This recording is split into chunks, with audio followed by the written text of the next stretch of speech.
रघु की कथा है, सुनिए प्रेम से। सूर्यवंश में जैसे इक्ष्वाकु, अजमीर आदि राजा बहुत प्रसिद्ध हुए हैं, उसी प्रकार महाराज रघु भी बड़े प्रसिद्ध पराक्रमी और धर्मात्मा, भगवत भक्त और पवित्र जीवन हो गए।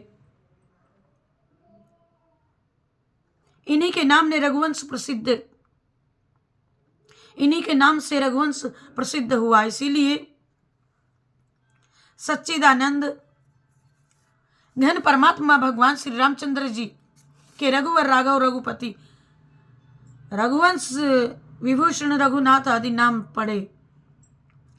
वे बड़े धर्मात्मा थे। इन्होंने अपने पराक्रम से समस्त पृथ्वी को अपने अधीन कर लिया था। चारों दिशाओं में दिग्विजय करके ये समस्त भूखंड के क्षत्र सम्राट हुए। महाराज रघु ये प्रजा को बिल्कुल कष्ट नहीं देना चाहते थे। राज्य कर भी ये बहुत ही कम लेते थे, राज्य में से कर नहीं लेते थे और विजित राजाओं को भी केवल अधीन बना करके छोड़ देते थे।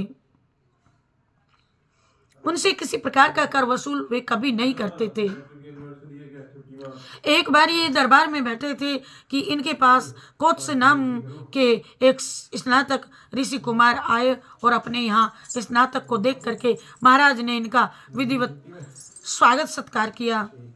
पाद्य अर्ध से उनकी पूजा की। ऋषि कुमार ने विधिवत उनकी पूजा ग्रहण की और कुशल प्रश्न पूछा। थोड़ी देर के अनंतर ऋषि कुमार चलने लगे। तब महाराज ने कहा, ब्राह्मण आप कैसे पधारे और बिना कुछ अपना अभिप्राय बताए आप लौटे क्यों जा रहे हो, चले क्यों जा रहे हो?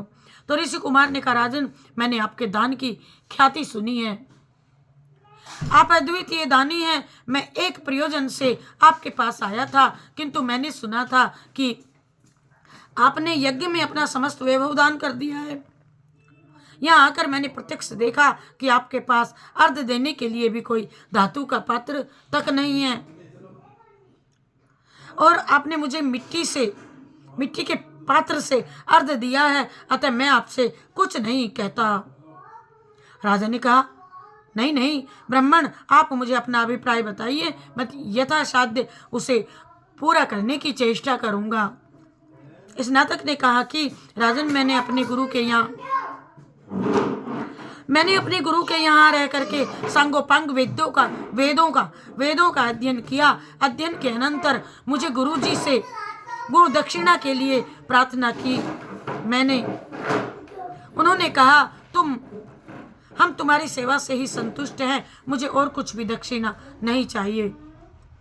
गुरु जी के यूं कहने पर मैं बार बार उनसे गुरु दक्षिणा के लिए आग्रह करता ही रहा। तब अंत में उन्होंने झल्ला कर मुझसे कहा, अच्छा तो 14 लाख स्वर्ण मुद्राएं ला करके हमें दे दो, मैं इसीलिए आपके पास आया था। महाराज ने कहा, ब्राह्मण मेरे हाथों में धनुष बाण के रहते हुए कोई विद्वान ब्रह्मचारी ब्राह्मण मेरे यहाँ से विमुख जाए तो मेरे राजपाट धन वैभव को धिक्कार है। आप बैठिए, मैं अभी कुबेर लोक पर चढ़ाई करके उनके यहाँ से धन ला करके आपको दूंगा। महाराज ने कहा, सेना को सुसज्जित होने की आज्ञा दी। बात की बातों में सेना सज गई। निश्चय हुआ कि कल प्रस्थान होगा। प्रातःकाल कोषाध्यक्ष ने आकर के महाराज से निवेदन किया कि महाराज रात्रि में स्वर्ण की वृष्टि हुई और समस्त कोष स्वर्ण मुद्राओं से भर गया। महाराज ने जाकर के देखा कि सर्वत्र स्वर्ण मुद्राएं भरी हुई हैं। वहां जितनी स्वर्ण मुद्राएं थी उन सबको महाराज ने ऊंटों पर लाद करके ऋषि कुमार के साथ भेजना चाहा। ऋषि कुमार ने देखा ये मुद्राएं तो नियत संख्या से बहुत अधिक हैं। तब उन्होंने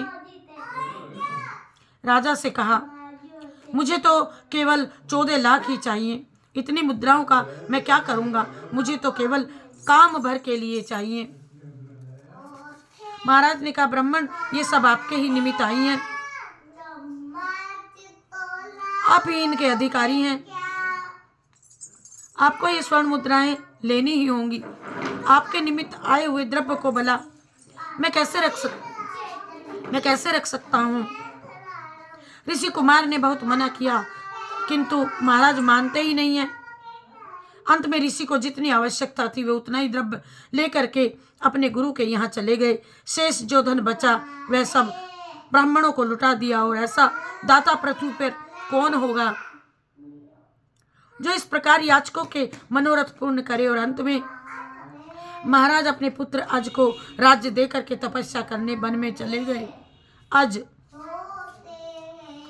के पुत्र महाराज दशरथ हुए, जिन्हें साक्षात परब्रह्म परमात्मा श्री रामचंद्र जी के पिता होने का सौभाग्य हुआ प्राप्त।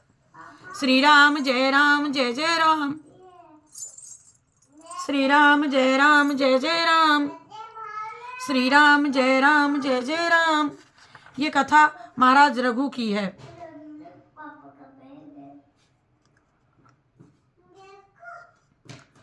और उनके पुत्र अज के पुत्र महाराज दशरथ के पुत्र श्री रामचंद्र जी को सौभाग्य मिला बेटा होने का।